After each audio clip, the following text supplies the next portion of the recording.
at puyat ang mata.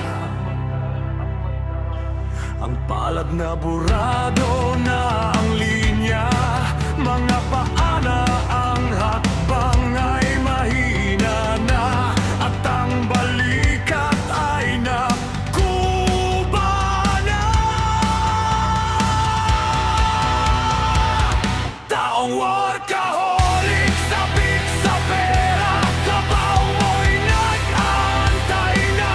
Sa paghiga mo'y doon ka na magpapahinga. Kayamanan mo'y maiiwan mo na. Hanap natin ay trabaho, wag lang sanang